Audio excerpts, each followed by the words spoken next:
Hello and welcome to the Last Week in AI podcast, where you can hear us chat about what's going on with AI. As usual, in this episode, we will summarize and discuss some of last week's most interesting AI news, and you can check out the episode description for the links to that and the timestamps.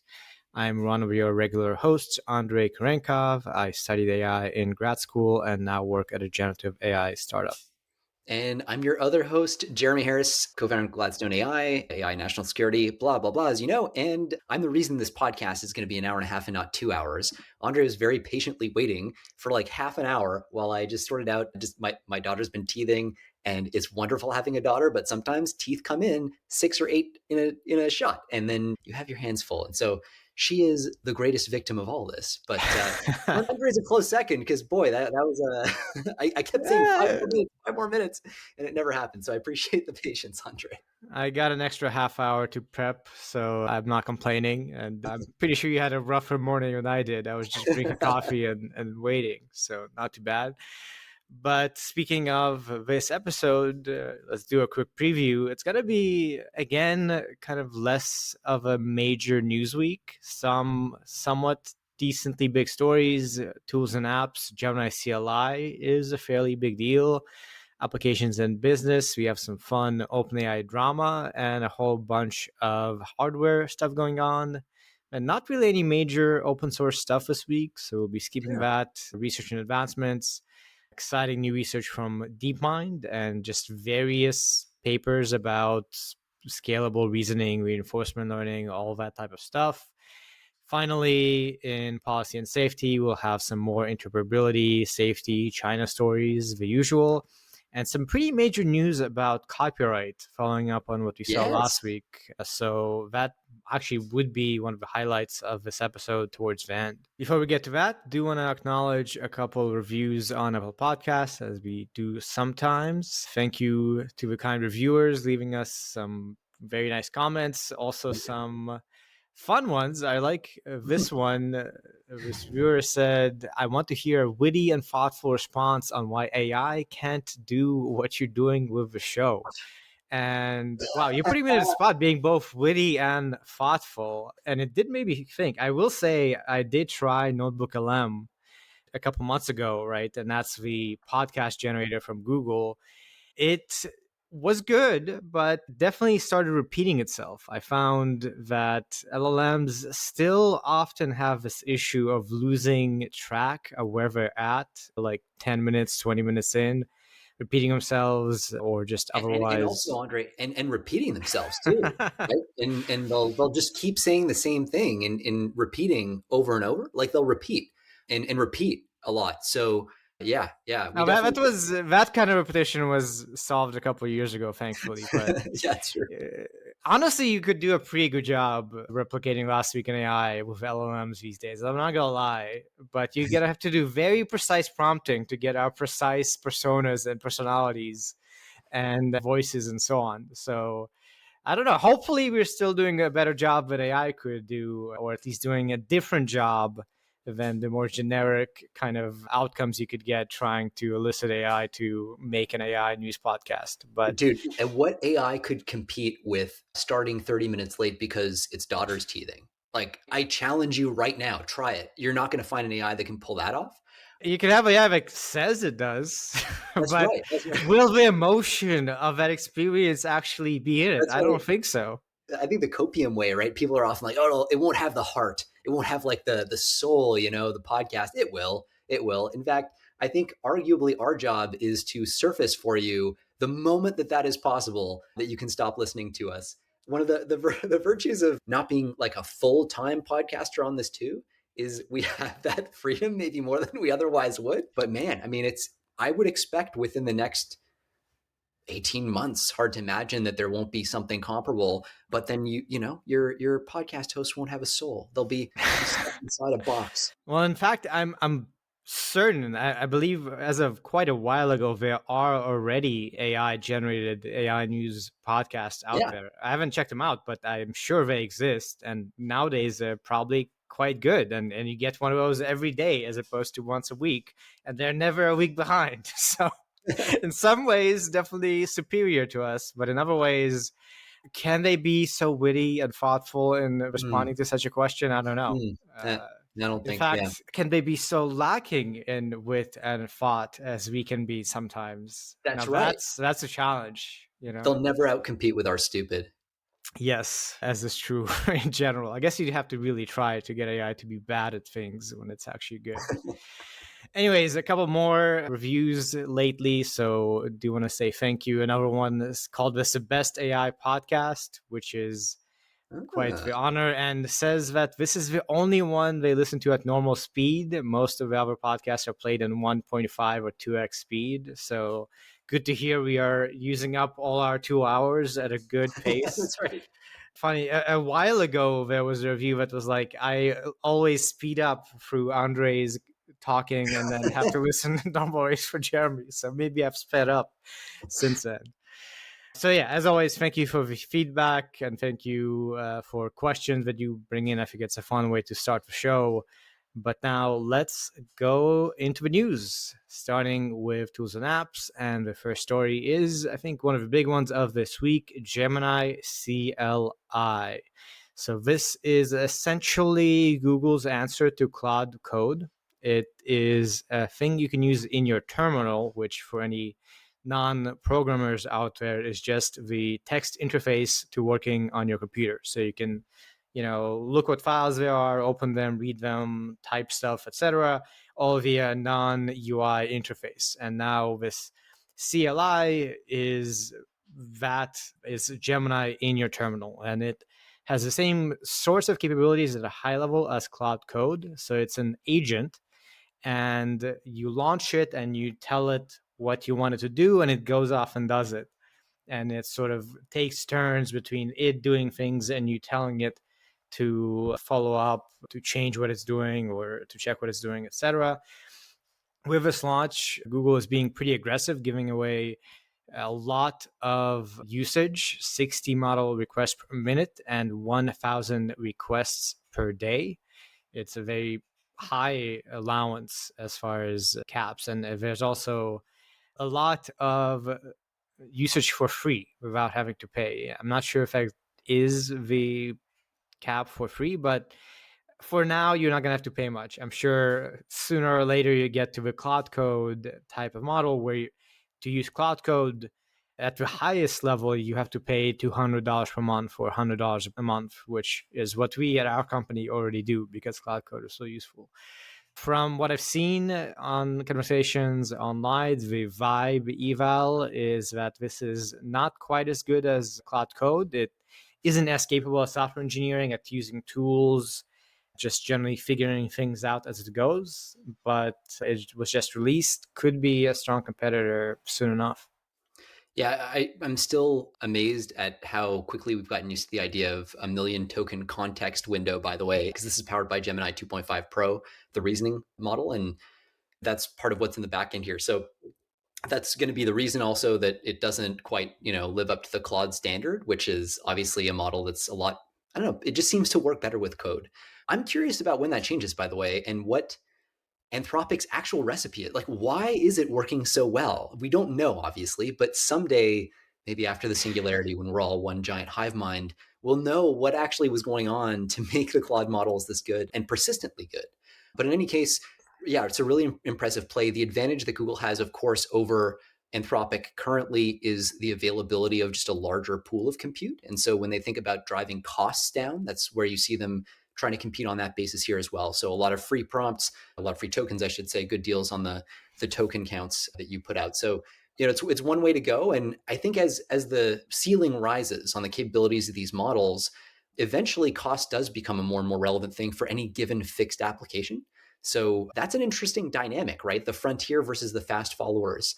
Don't know if it's quite right to call Google a fast follower. They're definitely doing some frontier stuff. But anyway, yeah, so interesting next move here. Part of the productionization, obviously, of these things and entering workflows in very significant ways. I think that's, this is heading in slow increments towards a world where agents are doing more and more and more. And context windows, coherence lengths are all part of that.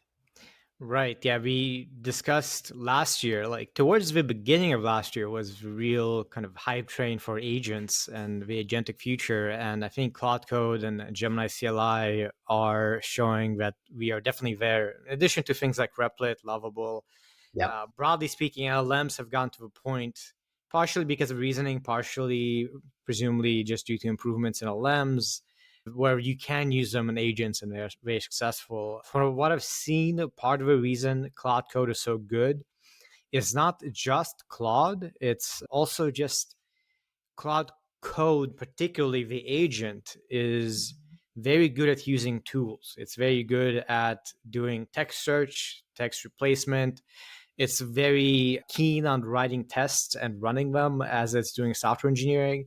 So it is a bit different than just thinking about an LLM. It's the whole sort of suite of what the agent does and how it goes about its work that makes it so successful. And that's something you don't get out of a box with LLM training, right? Because tool usage is not in your pre-training data. Yeah. It's something kind of on top of it.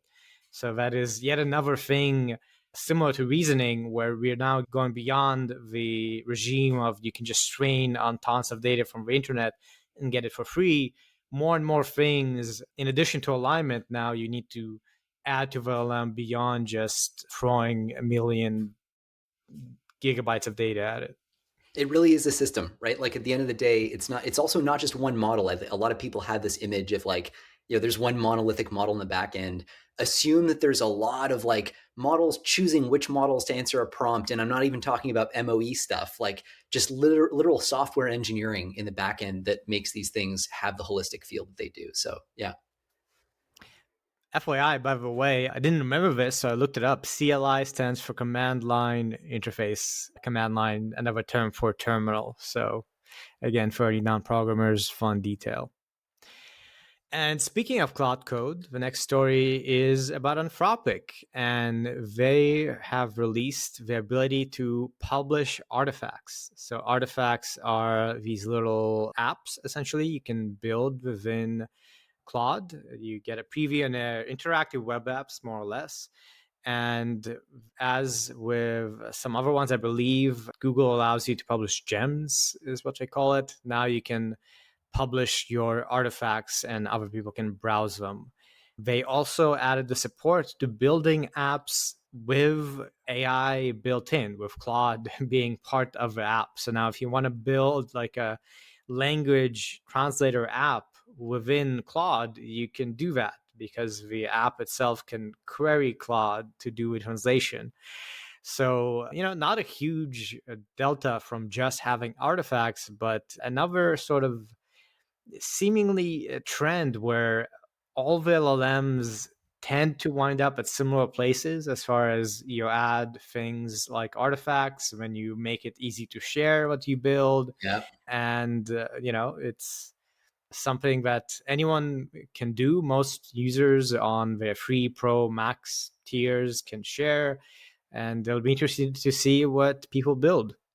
And if I'm Replit, I'm getting pretty nervous looking at this. Granted, obviously Replit has so Replit, right, that platform that lets you essentially like launch an app really easily. It takes abstracts away all the like server management and stuff. And like you've got kids launching games and all kinds of useful apps and learning to code through it. Really, really powerful tool and super, super popular. I mean, it's 10x year over year. It's growing really fast. But you can start to see the frontier moving more and more towards let's make it easier and easier at first for people to build apps. So we're going to have, an agent that just writes the whole app for you or whatever and just produces the code. But at what point does it naturally become the next step to say, well, let's do the hosting. Let's abstract away all the things. You could see OpenAI, you could see Anthropic launching a kind of app store. That's not quite the right term, right? Because we're talking about more fluid apps. But, moving more in that direction, hosting more and more of it, and eventually getting to the point where you're just asking the AI company for whatever high level need you have, and it'll build the right apps or whatever. Like that's not actually that crazy sounding today. And again, that swallows up a lot of the Replit business model, and it'll be interesting to see how they respond. Yeah, and this is particularly true because of the converging or parallel trend of these context model protocols that make it easy for AI to interact with other services. So now, if you want to make an app that talks to your calendar, talks to your email, talks to your Google Drive, whatever you can think of, basically any major tool you're working with, AI can integrate with it easily. So if you want to make an app that does something with connection to tools that you use, you could do that within Claude. So as you said, I think both Replit and Lovable are these emerging titans in the world of building apps with AI, and I'm sure they'll have a place in the kind of domain of more complex things where you need databases and you need authentication and so on and so on. But if you need to build an app for yourself or for maybe just a couple of people to speed up some process, you can definitely do it with these tools now and then share them if you want. And onto applications in business, as promised, kicking off with some OpenAI drama, which we haven't had in a little while. So good to see it isn't ending. This time it's following up on this IO trademark kind of lawsuit that happened. We covered it last week where we had OpenAI, Sam Altman, announce the launch of this IO initiative with Johnny Ive. And there's another AI audio hardware company called IO, spelled differently, IYO instead of IO, and they sued, alleging that they stole the idea and also the trademark. The names sound very similar, and yeah, Sam Altman hit back, decided to publish some emails. Just screenshot of emails showing the founder of IO, let's say, being very friendly, very enthusiastic about meeting with Altman and wanting to be invested in by OpenAI. And the basic gist of what Sam Altman said is this founder, Jason Rugolo, who filed the lawsuit, was kind of persistent in trying to get investments from Sam Altman. In fact, even reached out in March prior to the announcements with Johnny Ive, and apparently Sam Altman, you know, let him know that the competing initiative he had was called IO. So definitely, I think, an effective pushback on the lawsuit. Similar in a way to what OpenAI also did with Elon Musk. Just like, here's the evidence, here's the receipts of your emails. I'm not too sure if what you're saying is legit. This is becoming, well, two is not yet a pattern, is it? Is it three? I forget how many it takes to make a pattern, they say. Then again, I don't know who they are or why they're qualified to tell us it's a pattern. But yeah, this is an interesting situation. One interesting detail kind of gives you maybe a bit of a window into how the balance of evidence is shaping up so far. We do know that in the lawsuit, EO, so not IO, but EO. So this is, I was going to say Jason Rugolo's company did end up, sorry, where was it? They were actually, yeah, they were granted a temporary restraining order against OpenAI using the IO branding themselves. So OpenAI was forced to change the IO branding due to this temporary restraining order, which was part of EO's trademark lawsuit. So at least at the level of the trademark lawsuit, there has been an appetite from the courts to put in this sort of preliminary temporary restraining order. I'm not a lawyer, so I don't know what the standard of proof would be that would be involved in that. So at least at a trademark level, maybe it's like sounds vaguely similar enough. So yeah, for now, let's tell OpenAI they can't do this. But there's enough fundamental differences here between the devices that you can certainly see OpenAI's case for saying, hey, this is different. They claim that the IO hardware is not an in-ear device at all. It's not even a wearable. That's where that information comes from that was itself doing the rounds. This big deal, OpenAI's new device is not actually going to be a wearable after all.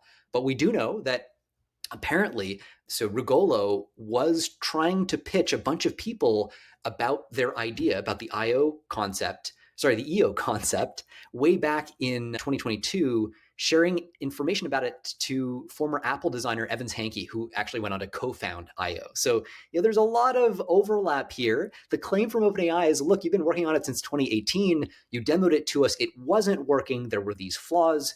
Maybe you fixed them since, but at the time it was a janky device. So that's why we didn't partner with you. But then you also have this whole weird overlap where, yeah, some of the founding members of the EO team had apparently spoken directly to EO before. So it's pretty messy. I think we're going to learn a lot in the court proceedings. I don't think these emails give us enough to go on to make a firm determination about what, because we don't even know what the hardware is, and that seems to be at the core of this. So what is the actual hardware, and how much of it did OpenAI, did did IO actually see? Right. And in the big scheme of things, this is probably not a huge deal. This is a lawsuit saying you can't call your thing IO because it's too similar to our thing EO. And it's also seemingly some sort of wearable AI thing. So, worst case, presumably the initiative by Sam Altman and Johnny Ive changes. I think more than anything, this is just another thing to track with OpenAI, right? Another thing that's going on that for some reason, right, we don't have these kinds of things with Anthropic Yeah.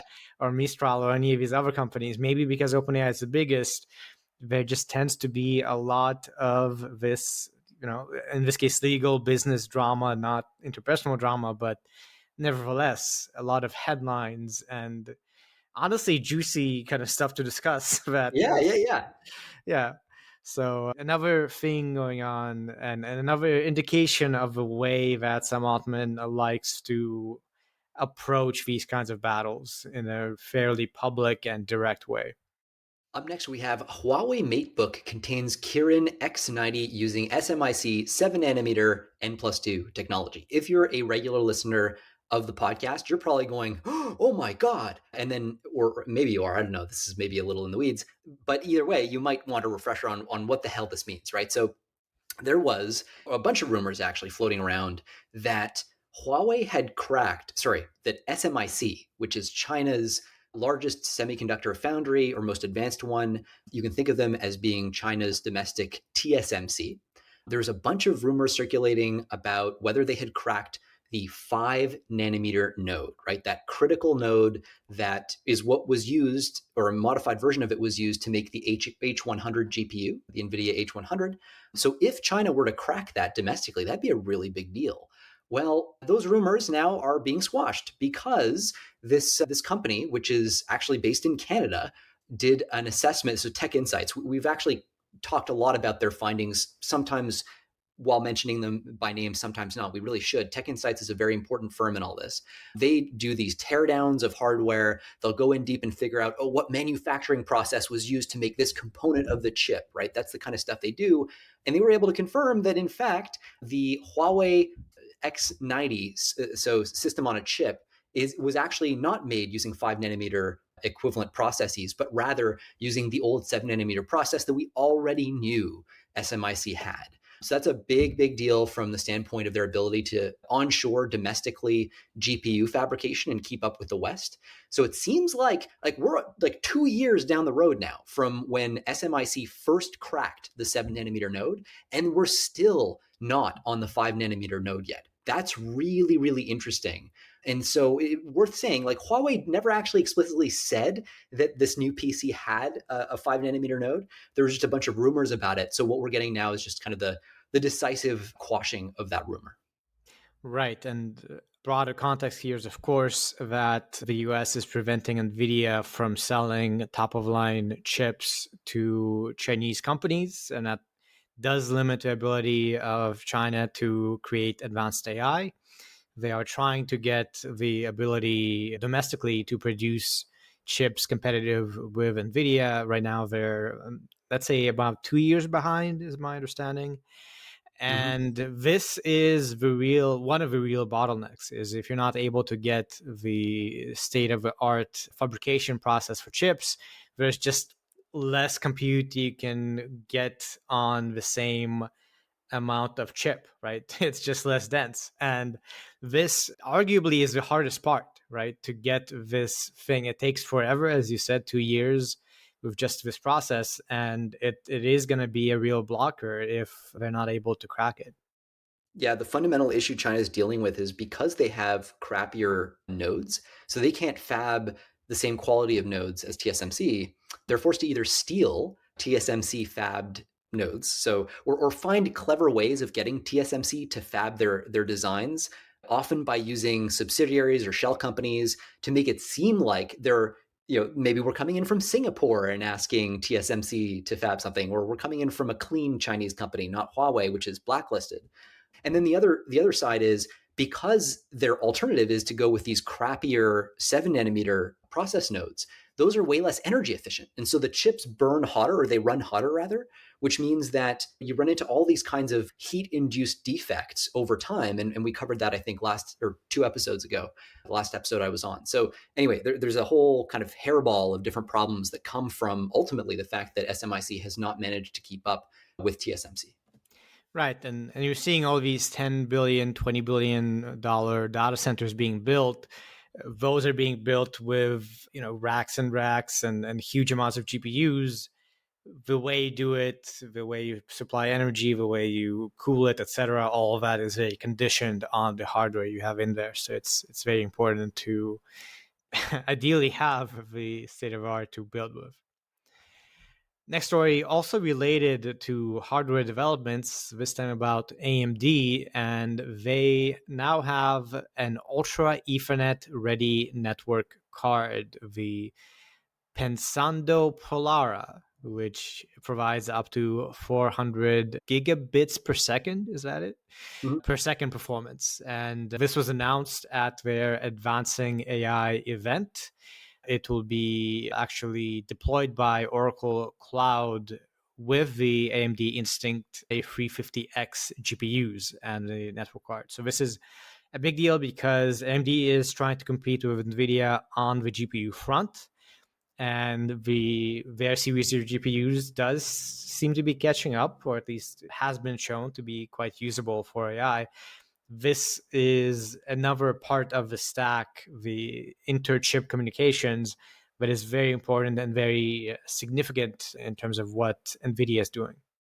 Yeah, 100%. This is, by the way, the industry's first Ultra Ethernet compliant NIC, so a network interface card. So what the NIC does, you've got, and you can go back to our hardware episode to kind of see more detail on this, but in a rack, say at the rack level or at the pod level, you've got all your GPUs that are kind of tightly interconnected with accelerator interconnect.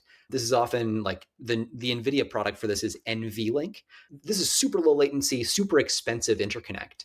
But then if you want to connect like pods to other pods or racks to other racks, you're now forced to hop through a slower interconnect, part of what's known sometimes as the back-end network. And when you do that, the NVIDIA solution you'll tend to use for that is InfiniBand, right? So you've got NVLink for the really like within a pod, but then from pod to pod, you have InfiniBand. And InfiniBand has been a go-to de facto like kind of gold standard in the industry for a while. Companies that aren't NVIDIA don't like that because it means that NVIDIA owns more of the stack and has an even deeper kind of de facto monopoly on different components. And so you've got this thing called the Ultra Ethernet Consortium that came together. It was founded by a whole bunch of companies, AMD, notably Broadcom, I think Meta and Microsoft were involved, Intel.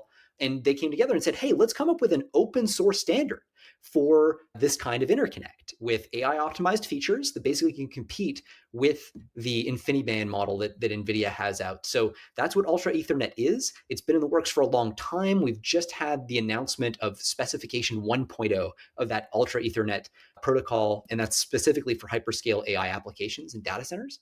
And so this is actually a pretty seismic shift in the industry. And there are actually quite interesting indications that companies are going to shift from InfiniBand to this sort of protocol. And one of them is just cost economics. Like Ethernet has massive economies of scale already across the entire like networking industry, and InfiniBand's more niche. So as a result, you kind of have Ultra Ethernet chips and like switches that are just so much cheaper. So you'd love that. You also have vendor independence. You have, because it's an open standard, anyone can build to it instead of just having Nvidia own the whole thing. So the margins go down a lot, and people really like that, obviously. All kinds of operational advantages. It's just operationally more simple because data centers already know Ethernet and how to work with it. So anyway, this is a really interesting thing to watch. I know it sounds boring. It's the interconnect between different pods in a data center, but this is something that executives at the top labs really sweat over because there are issues with the InfiniBand stuff. This is one of the key rate limiters in terms of how big models can scale. Right. Yeah. To give you an idea, Oracle is apparently planning to deploy these latest AMD GPUs with a Zeta-scale AI cluster with up to 131 and 72 Instinct MI355X GPUs. So when you get to those numbers, like think of it, 131,000 GPUs. GPUs aren't small, right? Yeah. The GPUs are pretty big. They're not like a little chip. They're, I don't know, like notebook sized ish. And there's now 131,000 and you need to connect all of them. And when you say pod, right, typically you have this rack of them, like almost a bookcase, you could think, where you connect them with wires. But you can only get, I don't know how many, typically 64 or something on that side. When you get to 121,000, this kind of stuff starts really mattering. And in their slides in this event, they did, let's say, very clearly compared themselves to the competition, said that this has 20x scale over InfiniBand, whatever that means, has performance of 20% over competition, stuff like that. So AMD is very much trying to compete and be offering things that are in some ways ahead of Nvidia and others like Broadcom and so on. Mm-hmm. And next up, another hardware story, this time dealing with energy. Amazon is joining the big nuclear party by buying 1.92 gigawatts of electricity from Talon Energy's Susquehanna Susquehanna. nuclear Yeah. Susquehanna nuclear plant in Pennsylvania. So nuclear power for AI, it's all the rage. Yeah, I mean, so we've known about, if you flip back, right, originally this was the 960 megawatt deal that they were trying to make. And that got killed by regulators who were worried about customers on the grid. So essentially, everyday people who are using the grid who would, in their view, unfairly shoulder the burden of running the grid. Today, Susquehanna powers the grid, and that means every kilowatt hour that they put in leads to transmission fees that support the grid's maintenance. And so what Amazon was going to do was going to go behind the meter, basically link the power plant directly to their data center without going through the grid. So there wouldn't be grid fees. And that basically just means that the general kind of grid infrastructure doesn't get to benefit from those fees over time, sort of like not paying toll when you go on a highway. And this new deal that gets us to 1.2 gigawatts is a revision in that. It's got Amazon basically going through in front of the meter, going through the grid in the usual way. They're going to be, as you can imagine, a whole bunch of infrastructure needs to be reconfigured, including transmission lines. Those will be done in spring of 2026. And the deal apparently covers energy purchased through 2042, which is sort of amusing because, like, imagine trying to predict that far ahead of time. But yeah. I guess they are predicting that they'll still need electricity by 2042, which, assuming X risk doesn't come about, I suppose is fair. Yeah. Yeah. Next story, also dealing with nuclear and dealing with Nvidia. It is joining Bill Gates and others in backing TerraPower, a company building nuclear reactors for powering data centers. So this is through Nvidia's venture capital arm and ventures. And they have invested in this company TerraPower, investing seems like 650 million alongside Hyundai.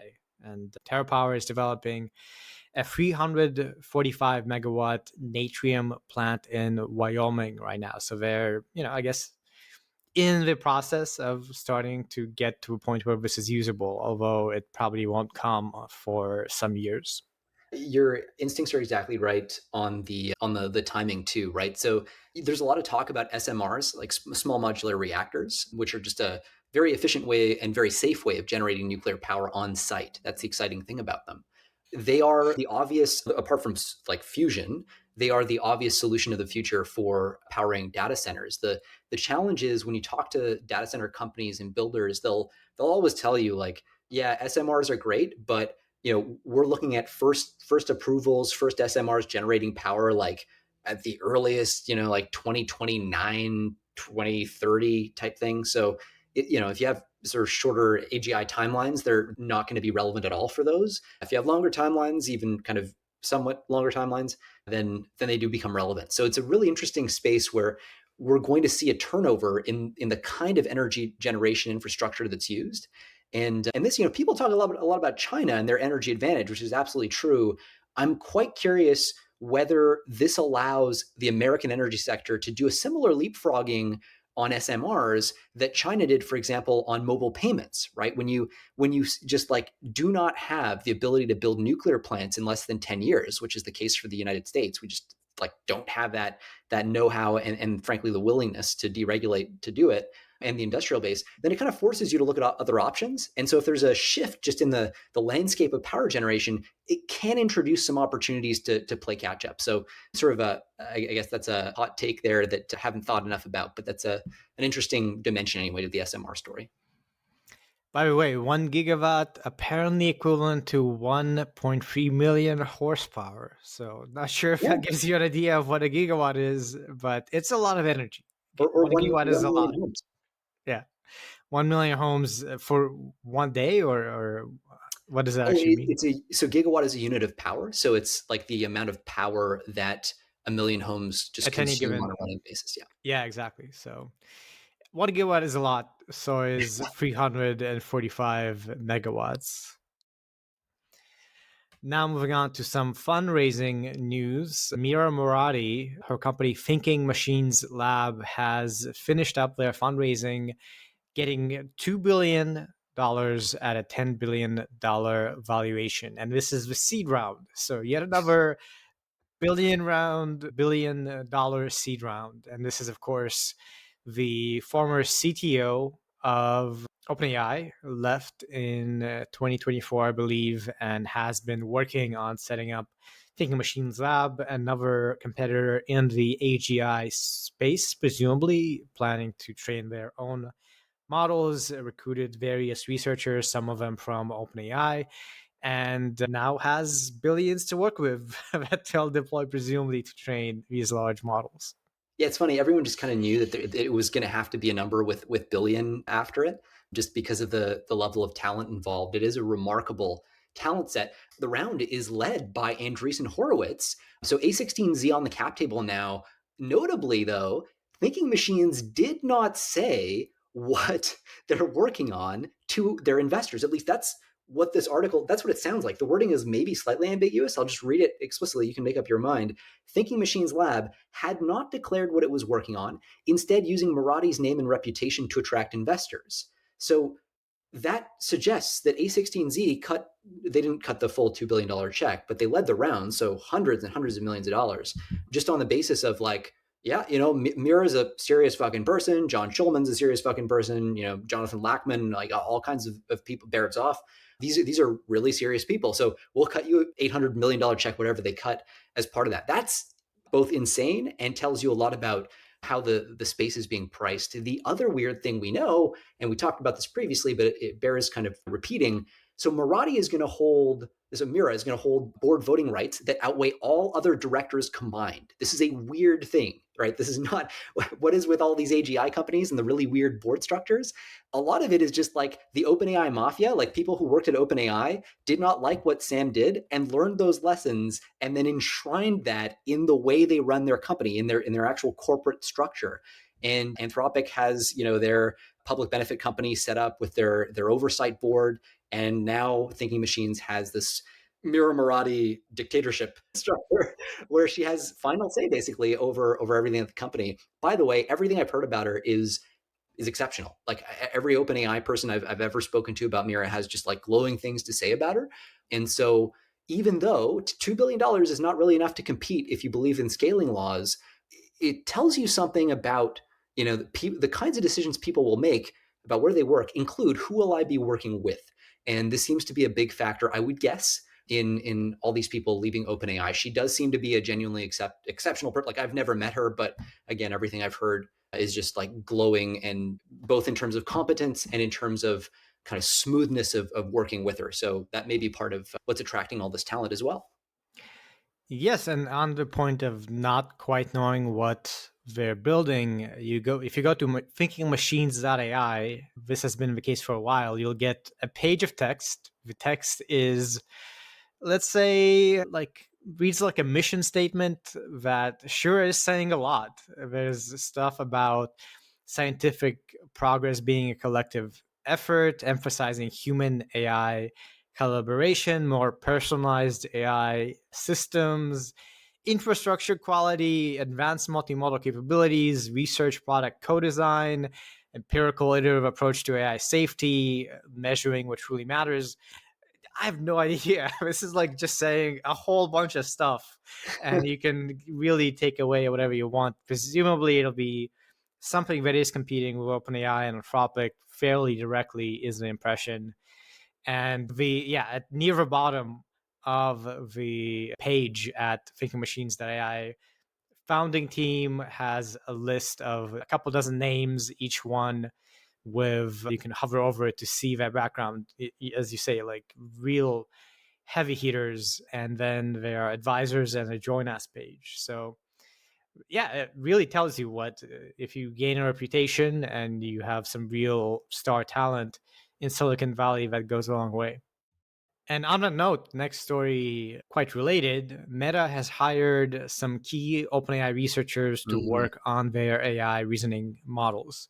So a week ago or 2 weeks ago, we talked about how Meta paid a whole bunch of money, invested rather, in Scale AI, and hired away the founder of Scale AI, Alex Wang, to head their new super intelligence efforts.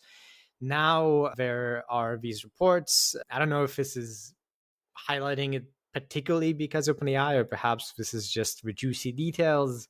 I'm sure Meta has hired other engineers and researchers as well, but I suppose this one is worth highlighting. They did hire some fairly notable figures from yeah. OpenAI. So this is Lucas Bayer, Alexander Kalashnikov, and Shihao Zhai, who I believe founded the Sweden office, Oh, Switzerland interesting. office, was it? Anyway, they were a fairly significant team at OpenAI, or so it appears to me. And I think Lucas Baer did post on Twitter and say that the idea that we are paid $100 million was fake news. This is another thing that's been up in the air. Sam Altman has been taking, you could say, some gentle swipes, Yeah, saying yeah, that oh yeah. Meta has been promising insane pay packages. So all this to say is, this is just another indication of Mark Zuckerberg very aggressively going after talent. We know he's been personally messaging dozens of people on WhatsApp and whatever, being like, hey, come work for Meta.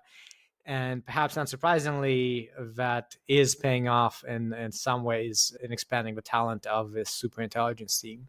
Yeah, there's a lot that's both weird and interesting about this. The first thing is anything short of this would be worth zero. The when you're in Zuck's position and you are, I'll just sort of like, this is colored by my own interpretation of who's right and who's wrong in this space, but I think it's increasingly sort of just becoming clear in fairness. I don't think it's just my biases saying that.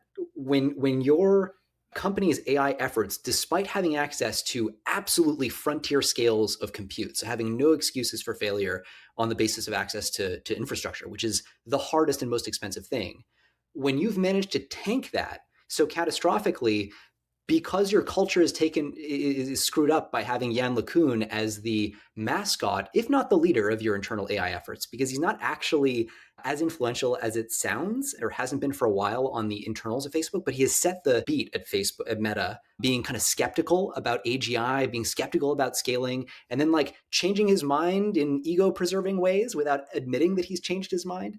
I think these are very damaging things. They destroy the credibility of Meta and have done that damage. And I think the fact that Meta is so far behind today is a reflection, in large part, a consequence of Yann LeCun's personality and his inability to kind of update accordingly and maintain like epistemic humility on this. I think everybody can see it. He's like the old man who's still yelling at clouds and just like as the clouds change shape, he's like trying to pretend they're not. But I think just like speaking as like if I were making the decision about where to work, that would be a huge factor. And it has just objectively played out in a catastrophic failure to leverage one of the most impressive fleets of AI infrastructure that there actually is. And so what we're seeing with this set of hires is people who are, I mean, so completely antithetical to Yann LeCun's way of thinking. Like Meta could not be pivoting harder in terms of the people it's poaching here.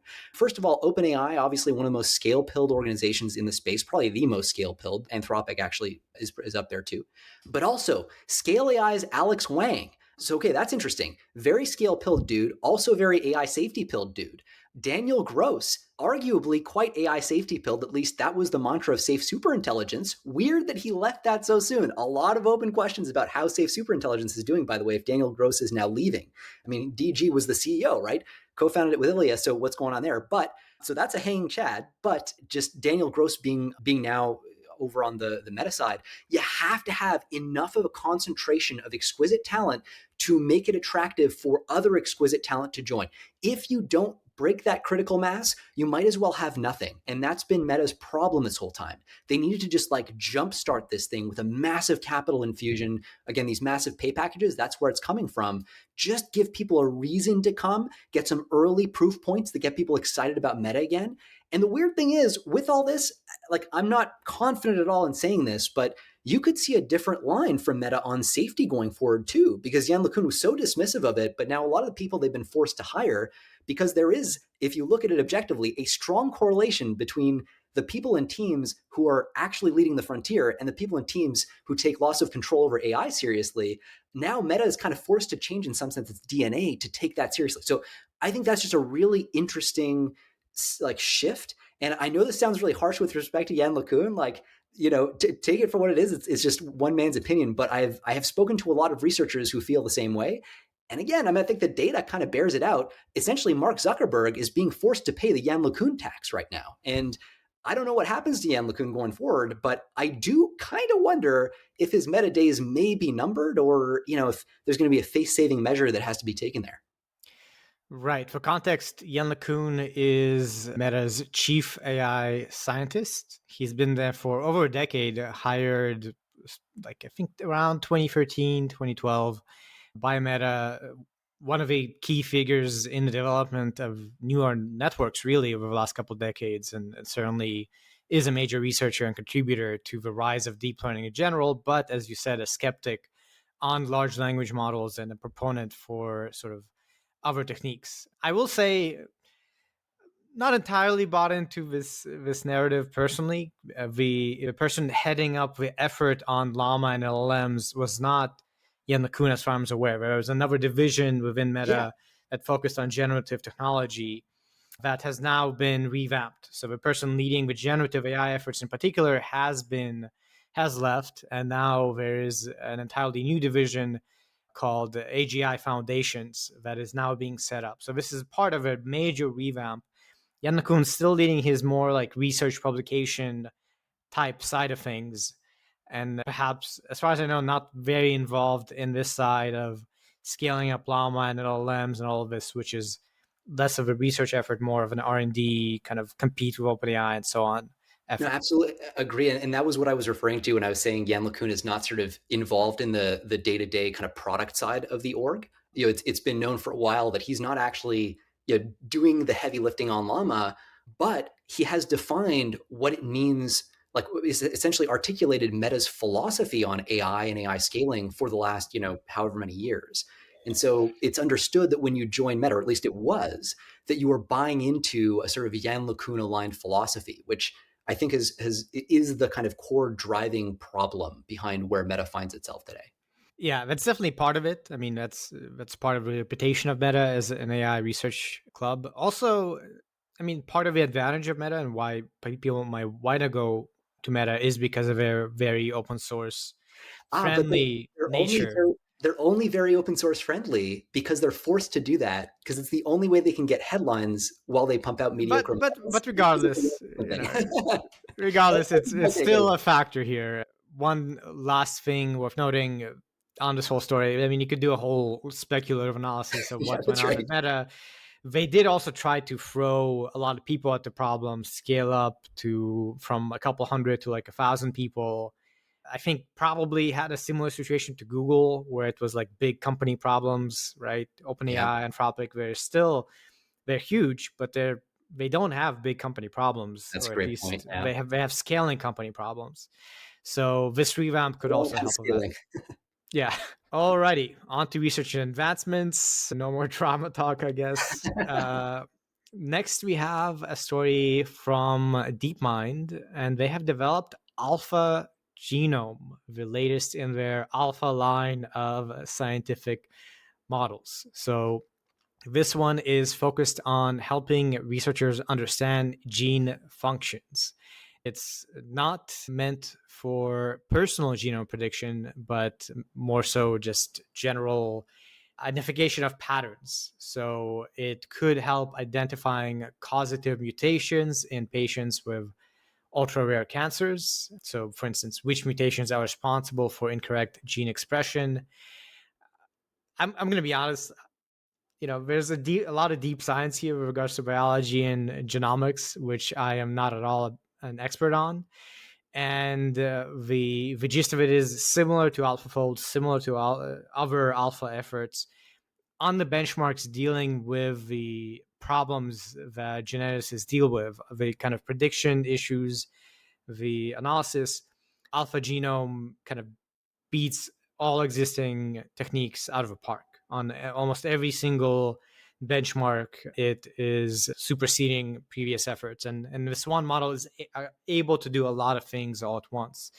So again, not really my background to comment on this too much, but I'm sure that this is along the lines of AlphaFold, in terms of AlphaFold was very useful scientifically for making predictions about gene folding, protein folding. AlphaGenome is presumably going to be very useful for understanding genomics, for making predictions about which genes do what, things like that.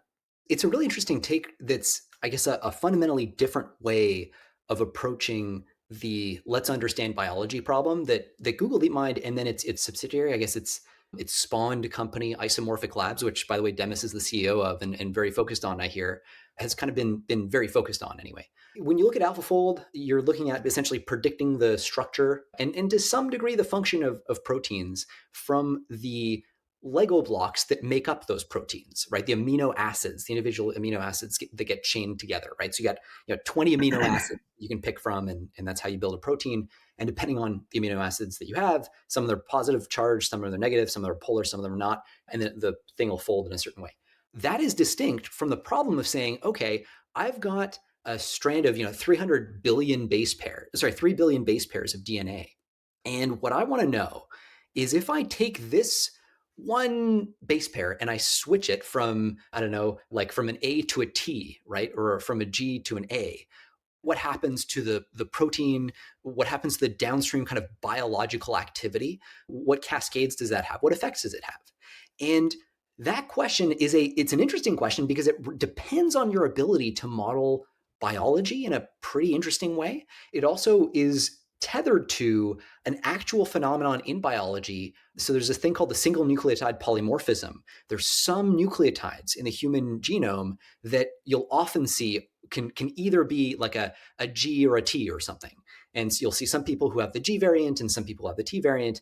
And it's often the case that some of these variants are associated with a particular disease. And so there's like I used to work in a genomics lab doing cardiology research back in the day. And it was like famous variant called 9p21.3 or something. And, if some people had, I forget what it was, the T version, you'd have a higher risk of getting coronary artery disease or atherosclerosis or whatever, and not if you had the other one. So essentially what this is doing is it's allowing you to reduce, in some sense, the number of experiments you need to perform. If you can figure out, okay, like we have all these different possible variations across the human genome, but only a small number of them actually matter for a given disease or effect. And if we can model the genome pretty well, we might be able to pin down the variants we actually care about so that we can run more controlled experiments, right? So we know that, hey, patient A and patient B, they may have like a zillion different differences in their genomes, but actually for the purpose of this effect, they're quite comparable, or they ought to be. So this is anyway, a really, I think, interesting next advance from Google DeepMind. And I expect that we'll see a lot more because they are explicitly interested in that direction. Right. And they released a pretty detailed research paper, a preprint on this, as they have with AlphaFold, 55-page paper describing the model, describing the results, describing the data, all of that. Also released an API, so a client-side ability to query the model. And it is free of charge for non-commercial use with some query limiting. So yeah, again, similar to AlphaFold, they are making this available to scientists to use. They haven't open sourced this yet, the model itself, but they did explain how it works. So certainly exciting and always fun to see DeepMind doing this kind of stuff. And up next, we have direct reasoning optimization, DRO. So we got, GRPO, we've got DPO, we've got there's so many POs or ROs or Os, so many Os. So LLMs can reward and refine their own reasoning for open-ended tasks. I like this paper. I like this paper a lot. I think I might have talked about this on the podcast before. I used to have a prof who would like ask these very simple questions when you were presenting something, and they were like embarrassingly simple, and you would be embarrassed to ask that question, but then that always turns out to be the right and deepest question to ask. This is one of those papers. It's like, it's a very simple concept, but it's something that when you realize it, you're like, oh my God, that was missing. So first, let's just talk about how currently we typically train reasoning into models, right? So you have some output that you know is correct, right? Some answer, the desired or target output, and you've got your input. So what you're going to do is you're going to feed your input to your model. You're going to get it to generate a bunch of different reasoning traces. And then in each case, you're going to look at those reasoning traces, feed them into the model, and based on the reasoning trace that the model generated, see what probability it assigns to the target output that you know is correct, right? So reasoning traces that are correct in general will lead to a higher probability that the model places on the target outcome because it's the right outcome. So if the reasoning is correct, it's going to give a higher probability to the outcome. So this is sort of, it feels a little bit backwards from the way we normally train these models, but this is how it's done, at least in GRPO, group relative policy optimization. So essentially, you reward the model to incentivize high probability of the desired output conditioned on the reasoning traces.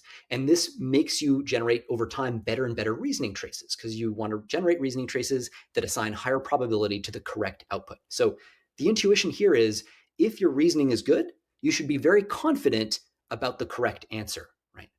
Now, this breaks, and it breaks in a really interesting way.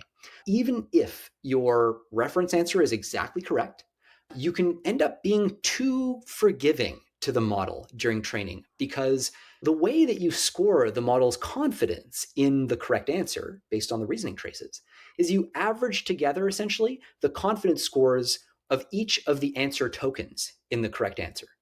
Now, the problem is the first token of the correct answer often gives away the answer itself. So even if the reasoning stream was completely wrong, like even if, so let's say the question was like, who scored the winning goal in the soccer game? And the answer was Lionel Messi. If the model's reasoning is like, I think it was Cristiano Ronaldo, the model is going to, okay, from there, assign a low probability to Lionel, which is the first word of the correct answer. But once it reads the word Lionel, the model knows that Messi must be the next token.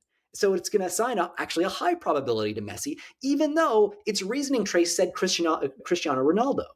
And so essentially, this suggests that there are some tokens in the answer that are going to actually like correctly reflect the quality of your model's reasoning. So, if your model's reasoning was, I think it was Cristiano Ronaldo, and the actual answer was Lionel Messi, Well, Lionel, you should expect it to have very low confidence in.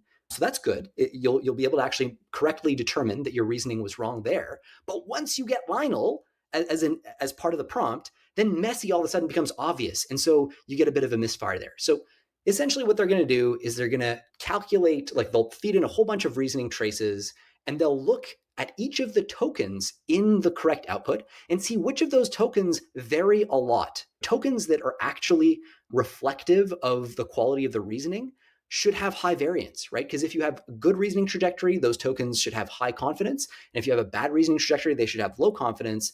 But then you have some like kind of less reasoning reflective tokens, like say Messi in Lionel Messi, because then Lionel has already given it away. You should expect Messi to consistently have high confidence, because again, even if your reasoning trace is totally wrong, by the time you get Lionel, by the time you've read Lionel, Messi is obvious. It's almost like, if you're writing a test and you can see like the first word in the correct answer, well, yeah, you're going to get, even if your thinking was completely wrong, you're going to get the correct second word if the answer is Lionel Messi. So anyway, this is just a way that they use to kind of detect good reasoning.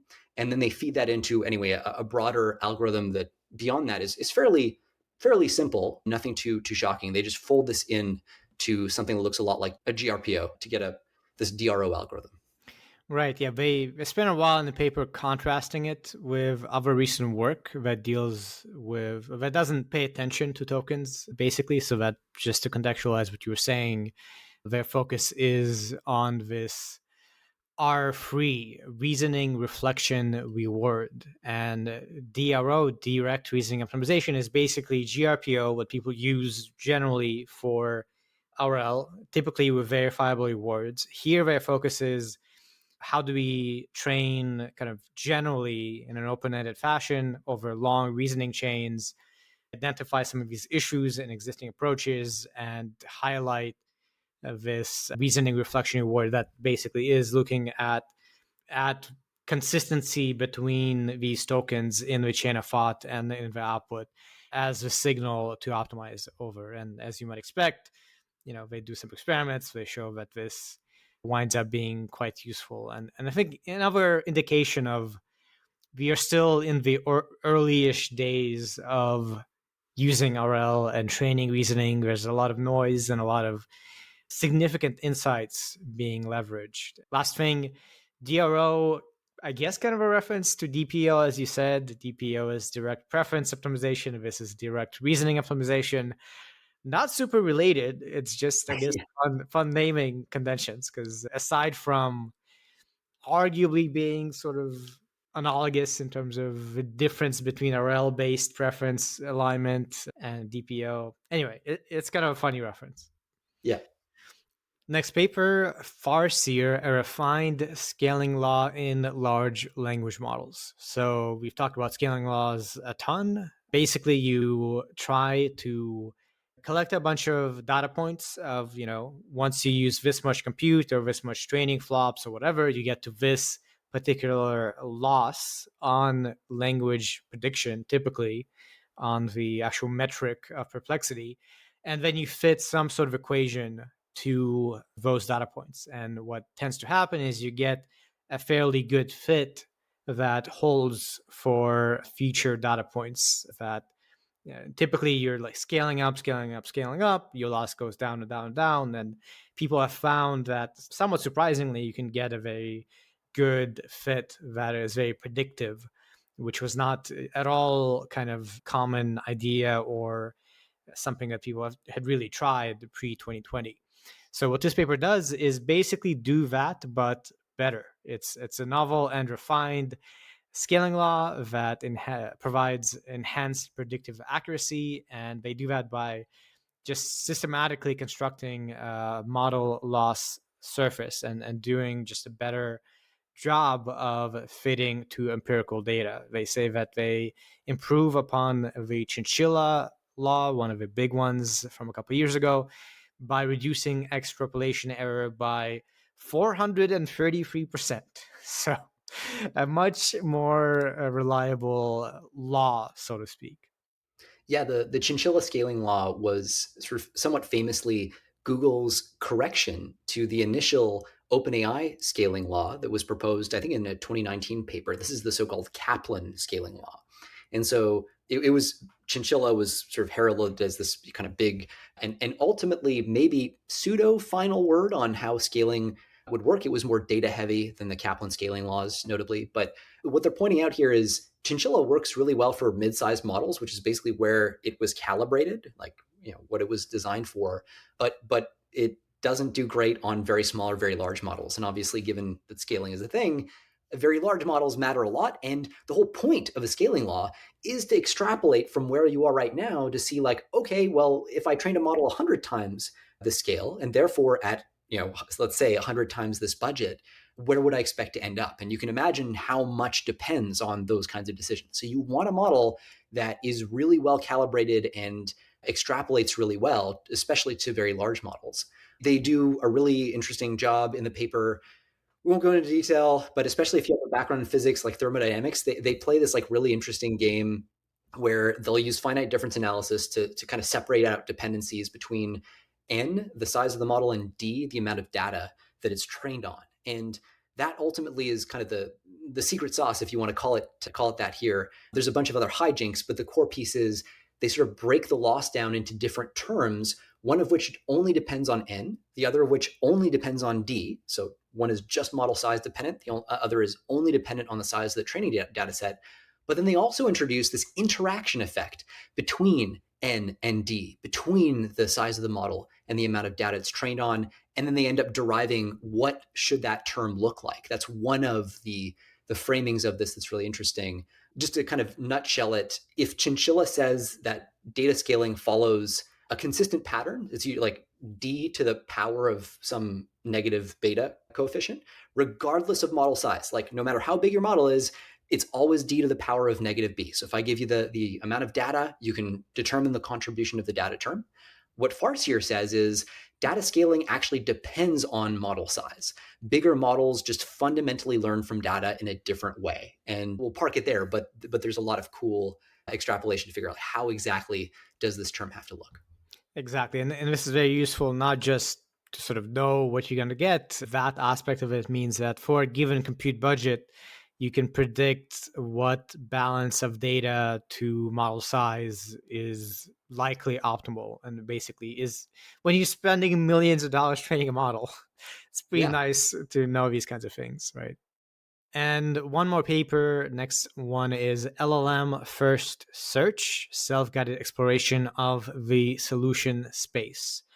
So the gist of this is there are many ways to do search, where search just means, you look at one thing and then you decide on some other things to look at, and you keep doing that until you find a solution. So one of the typical ways is Monte Carlo tree search, a classic algorithm. And this was, for instance, done with AlphaGo. If you want to combine this in an LLM, typically what you do is you assign some score to a given location and make perhaps some predictions. And then you have an existing algorithm to sample or to decide where to go. The key difference here with LLM-First Search is basically forget Monte Carlo tree search, forget any pre-existing search algorithm or technique. Just make the LLM decide where to go. It can decide how to do the search. And they say that this is more flexible, more context sensitive, requires less tuning, and just seems to work better. Yeah, it's all prompt level stuff, right? So there's no optimization going on, no training, no fine tuning. It's just like give the model a prompt. So number one, find a way to represent the sequence of actions that have led to the current moment in whatever problem the language model is trying to solve in a way that's consistent. So like essentially format, let's say all the chess moves up till this point in a consistent way so that the model can look at the state and the history of the board, if you will. And then give the model a prompt that says, okay, from here, like I want you to decide whether to continue on the current path or look at alternative branches, alternative trajectories. The prompt is like, here are some important considerations when deciding whether to explore or continue. And then it lists a bunch. And then similarly, they have the same, but for the evaluation stage, where you're scoring the available options and getting the model to choose the most promising one. So, it's like, here are some important considerations when evaluating possible operations that you could take or actions you could take. So once you combine those things together, basically at each stage, I'll call it of the game or of the problem solving, the model has a complete history of all the actions taken up to that point. It's then prompted to evaluate the options before it and to decide whether to continue to explore and kind of add new options or to select one of the options and execute against it. Anyway, that's basically it. Like, it's a pretty conceptually simple idea. Just offload the tree and branching structure development to the model so that it's thinking them through in real time. Pretty impressive performance jumps. So when using GPT-4o, when compared with standard Monte Carlo tree search on this game of Countdown, where essentially you're given a bunch of numbers and all the standard mathematical operations, addition, division, multiplication, subtraction, you're trying to figure out, how do I combine these numbers to get a target number? So at each stage, you have to choose, okay, do I try adding these together? Anyway. So 47% on this using this technique versus 32% using Monte Carlo tree search. And this effect amplifies. So the advantage amplifies as you work with stronger models. So on O3 Mini, for example, 79% versus 41% for Monte Carlo tree search. So reasoning models seem to be able to take advantage of this. You can think of it as a kind of scaffold a lot better. It also uses fewer tokens. So it's getting better performance. It's using fewer tokens, so less compute than Monte Carlo tree search as well. So that's really interesting, right? This is a way more efficient way of squeezing performance out of existing models, and it's all just based on very kind of interpretable and tweakable prompts. Right, and they compare this not just to Monte Carlo tree search, we also compare it to tree thoughts or tree of thoughts, breadth first search, best first search. All of these are, by the way, are pretty significant because search broadly is like, there's a sequence of actions I can take and I want to get the best outcome. And, so you need to think many steps ahead. And so depending, branches here mean like, I take this step and this and this step. Well, you can either go deeper or wider in terms of how many steps you consider, one step ahead, two steps ahead. And this is essential for many types of problems, chess, Go, obviously, but broadly, we do search in all sorts of things. So having a better approach to search means you could do better reasoning, means you could do better problem solving. And moving on to policy and safety, we have one main story here called Unsupervised Elicitation of Language Models. This is really interesting. And I'll be honest, like, was a head scratcher for me. I spent a good, embarrassing amount of time with Claude trying to help me through the paper, which is sort of ironic because if I remember, it's an Anthropic paper. But this is essentially a way of getting a language model's internal understanding of logic to help it to solve problems. So imagine that you have a bunch of math problems and solutions. So for example, what's 5 plus 3? And then you have a possible solution, right?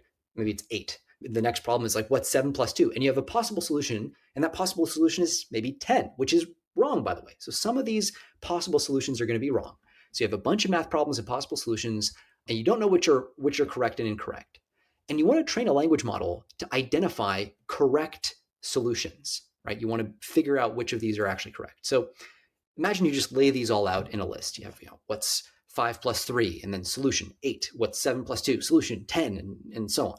Now what you're going to do is you're going to randomly assign correct and incorrect labels to a few of these examples, right? So you'll say, 5 plus 3 equals 8. And you'll just randomly say, okay, that's correct. And 7 plus 2 equals 10, which, by the way, is wrong, but you'll randomly say that's correct, right?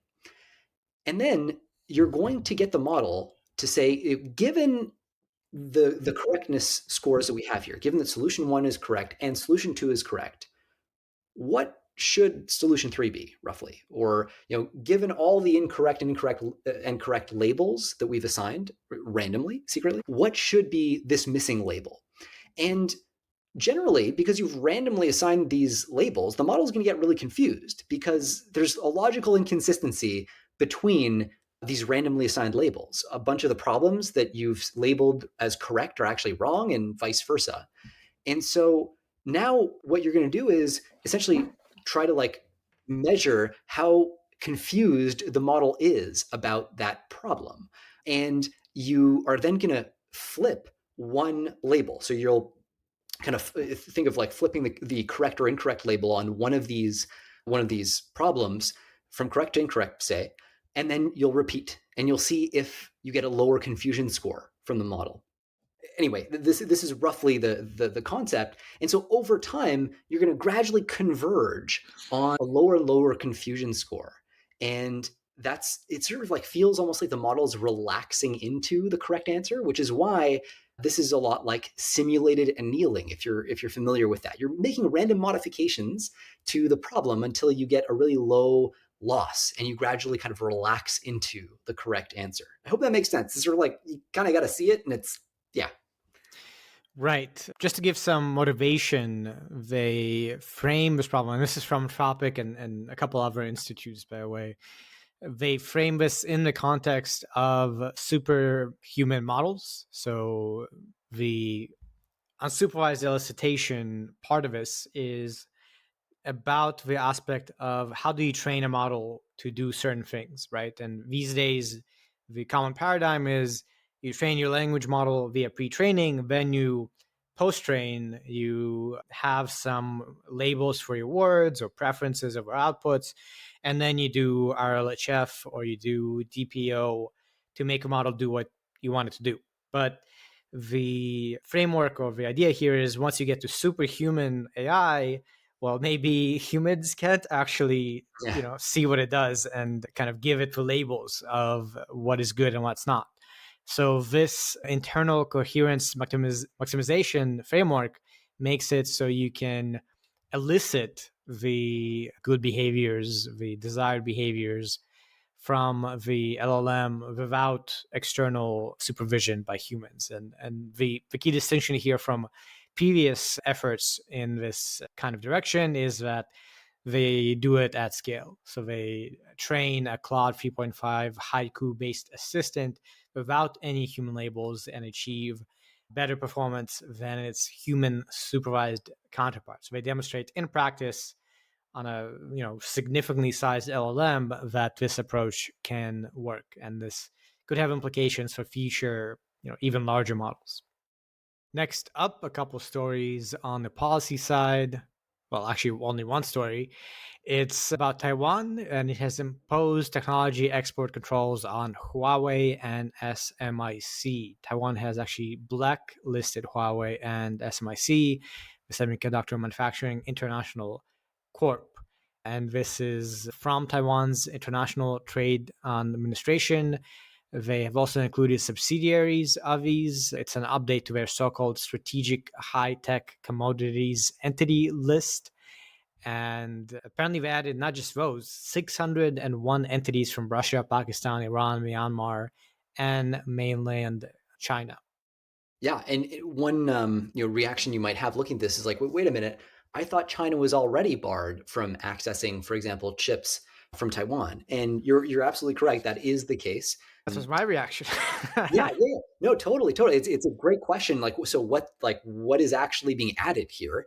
And so the answer is because of U.S. export controls, and we won't get into the reason why the U.S. has leverage to do this, but they do. Taiwanese chips are not going into mainland China, at least theoretically. Obviously, Huawei finds ways around that, but this is actually a kind of broader thing to deal with a whole bunch of plant construction technologies, for example, specialized materials, equipment that isn't necessarily covered by US controls. So there's sort of broader supply chain coverage here, whereas US controls are more focused on cutting off like specifically chip manufacturing. Here, Taiwan is formally blocking access to the whole semiconductor supply chain. It's everything from specialized chemicals and materials to manufacturing equipment, technical services. So it's sort of viewed as this loophole closing exercise coming from Taiwan. This is quite interesting because it's coming from Taiwan as well, right? This is not the US kind of leaning in and forcing anything to happen, though who knows what happened behind closed doors. It's interesting that Taiwan is taking this kind of hawkish stance on China. So even though Huawei couldn't get TSMC to manufacture their best chips, they have been working with SMIC to develop some domestic capabilities for chip manufacturing. Anyway, this basically just makes it harder for that to happen. Next up, paper dealing with some concerns, actually from a couple of weeks ago, but I don't think we covered it, so worth going over it pretty quickly. The title of a paper is Your Brain on the ChatGPT, accumulation of cognitive debt when using an AI assistant for essay writing tasks. So what they do in this paper is have 54 participants write essays. Some of them can use LLMs to help them do that. Some of them can use search engines to help them do that. Some of them have to do it themselves, no tools at all. And then they do a bunch of stuff. They first measure the brain activity with EEGs to, they say, assess cognitive load during essay writing. They follow up by looking at recall metrics. And the gist of results is there's significant differences between the different groups. EEGs reveal less so-called brain connectivity between brain-only participants and LLM participants and search participants. Similarly, self-reported ownership, recall, all of these things differed. This one got a lot of play, I think, on Twitter and so on, and quite a bit of criticism also, I think, in overblowing the conclusions. I think the notion of cognitive debt, the framing here is that there's long-term negative effects on cognitive performance due to decreased mental effort and engagement. And you can certainly question whether that's the conclusion you can draw here. What they show is if you use a tool to write an essay, it takes up less effort, and you probably don't remember what is in the essay as well.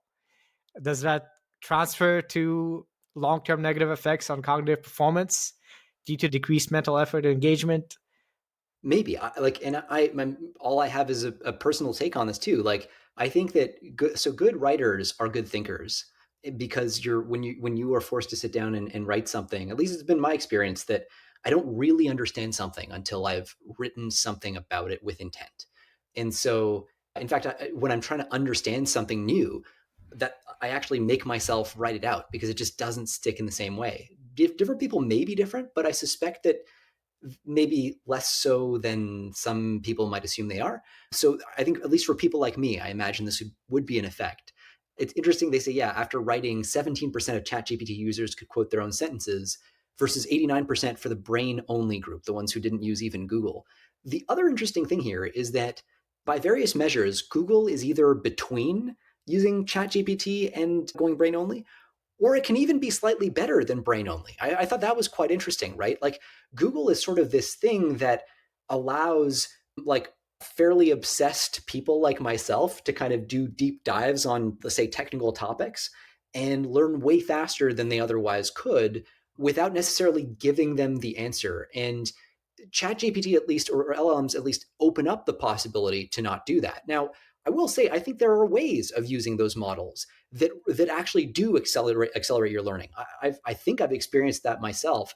But there has to be some kind of innate thing that you do. At least, I don't know. I'm self-diagnosing right now, but there's got to be some kind of innate thing that I do, like whether it's writing or drawing something or making a graphic, to actually make it stick and make me feel a sense of ownership over the knowledge. But yeah, I mean, look, we're going to find out, right? People have been talking about the effects of technology on the human brain since the printing press, right? When people were saying, like, hey, we rely on our brains to store memories. If you just start getting people to read books, well, now the human ability to have long-term memory is going to atrophy. And you know what? It probably did in some ways, but we kind of found ways around that. So I think, this may turn out to be just another thing like that, or it may turn out to actually be somewhat fundamental, because, back in the days of the printing press, you still had to survive. Like, there was enough kind of real and present pressure on you to learn stuff and retain that, maybe it didn't have the effect it otherwise would. But interesting study. I'm sure we'll keep seeing analyses and reanalyses for the next few months.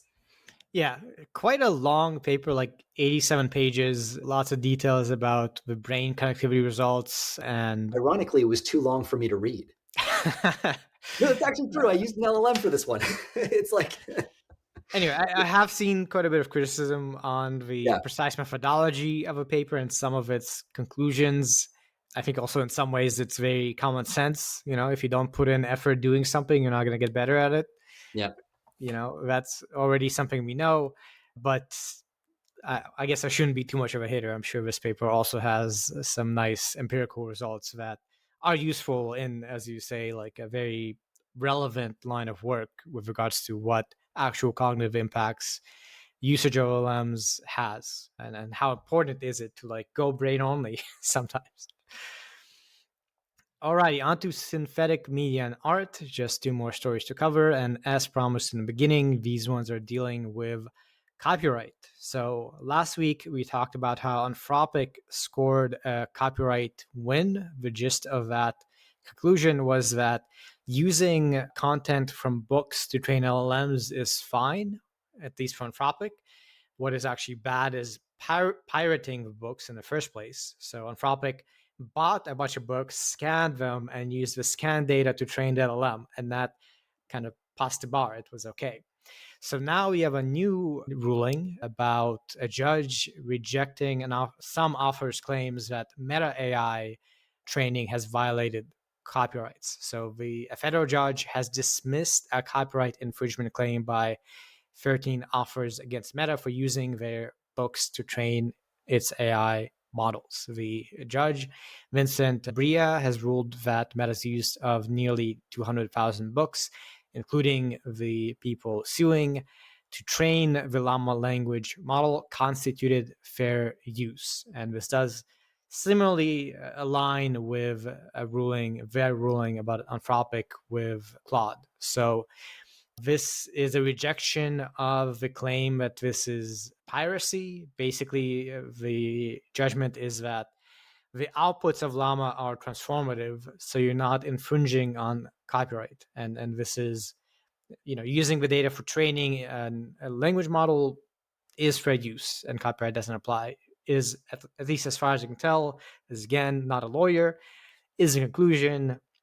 Seems like a pretty big deal, like the legal precedent for whether it's legal to use the outputs of a model when some of the inputs to it were copyrighted appears to be being kind of figured out. Yeah, this is super interesting, right? You've got judges trying to like square the circle on allowing what is obviously a very transformational technology, and but I mean the challenge is like no author ever wrote a book until say 2020 or whatever with the expectation that this technology would be there. It's just sort of like no one ever imagined that facial recognition would get to where it is when Facebook was first founded and people, or MySpace, and people first started uploading, a bunch of pictures of themselves and their kids. And it's like, yeah, now that's out there. And you're waiting for a generation of software that can use it in ways that you don't want it to, right? Like, deep fakes, I'm sure were not even remotely on the radar of people who posted pictures of their children on MySpace in the late 90s, right? That is one extreme version of where this kind of argument lands. So now you have authors who write books, you can say like in good faith or assuming a certain technological trajectory, assuming that those books, when put out in the world, could not technologically be used for anything other than just what they expected them to be used for, which is being read. And now that suddenly changes. And it changes in ways that undermine the market quite directly for those books. Like, it is just a fact that if you have a book that really explains a technical concept very well, and your language model is trained on that book and now can also explain that concept really well, not using the exact same words, but maybe having been informed by it, maybe having, using analogous strategies, it's hard to argue that that doesn't undercut the market for the original book, but it is transformative, right? The threshold that the judge in this case was using was that Llama cannot create copies of more than 50 words. Well, yeah, I mean, every word could be different, but it could still be writing in the style of, right? And that's kind of a different threshold that you could otherwise have imagined the judge could have gone with, or something like that. But there is openness apparently from the judge to this argument that AI could destroy the market for original works or original books just by making it easy to create tons of cheap knockoffs. And they're claiming that likely would not be fair use, even if the outputs were different from the inputs. But again, the challenge here is that it's not necessarily just books, right? It's also like you just want a good explanation for a thing, and the form factor that's best for you is a couple sentences rather than a book. So maybe you err on the side of the language model, and maybe you just keep doing that, whereas in the past you might have had to buy a book. So I think overall this makes as much sense as any judgment on this. I don't have, I feel deeply for the judges who are put in the position of having to make this call. It's just tough. I mean, you can make your own call as to what makes sense, but but man, is this littered with nuance. Yeah, it is worth noting, to speak of nuance, that the judge did very explicitly say that this is judging on this case specifically, not about the topic as a whole. He did frame it as copyright law being about, more than anything, preserving the incentive for humans to create artistic and scientific works. And fair use would not apply, as you said, to copying that would significantly diminish the ability of copyright holders to make money from their work. And so in this case, Meta presented evidence that book sales did not go down after Llama released for these offers, which included, for instance, Sarah Silverman, Junot Diaz, and overall there were 13 offers in this case. So yes, this is not necessarily establishing precedent in general for any suit that is brought, but at least in this case, the conclusion is Meta doesn't have to pay these offers and generally did not go against copyright by training on the data of their books without asking for permission or paying them. And just one last story. The next one is that Getty has dropped some key copyright claims in its lawsuit against Stability AI, although it is continuing a UK lawsuit. So the primary claim against Stability AI by Getty was about copyright infringement. So they dropped the claim about Stability AI using millions of copyrighted images to train its AI model without permission. But they still are keeping the secondary infringement and, I guess, trademark infringement claims that say that AI models could be considered infringing articles if used in the UK, even if trained elsewhere. So honestly, don't fully get the legal implications here. It seems like in this case in particular, the claims were dropped because of weak evidence and lack of knowledgeable witnesses from Stability AI. There's also apparently jurisdictional issues where these kind of lacking evidence could be problematic. So a development that is not directly connected to these prior things we were discussing seems to be, again, fairly specific to this particular lawsuit. But another case of copyright in cases going forward, this one being a pretty significant one, dealing with training on the images.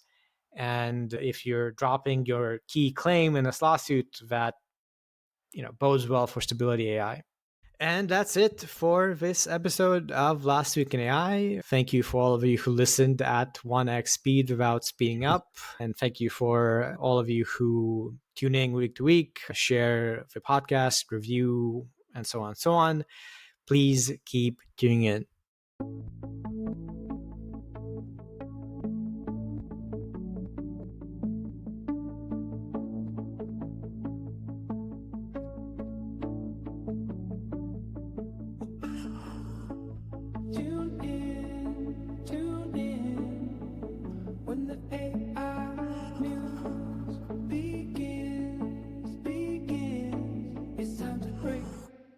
Break it down. Last week in AI, come and take a ride. Get the lowdown on tech and let it slide. Last week in AI, come and take a ride. Our labs to the streets, AI's reaching high. New tech emerging, watch it surge and fly. From the labs to the streets, AI's reaching high. Algorithms shaping what the future sees. Tune in, get the latest with ease. Last week in AI, come and take a ride. Get the lowdown on tech and let it slide. Last week in AI, come and take a ride. From the labs to the streets, AI's reaching high.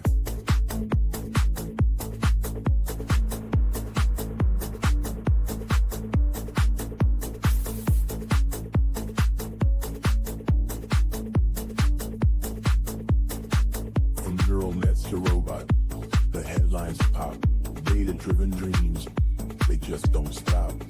Every breakthrough, every code unwritten, on the edge of change. With excitement we're smitten. From machine learning marvels to coding kings. Futures unfolding, see what it brings.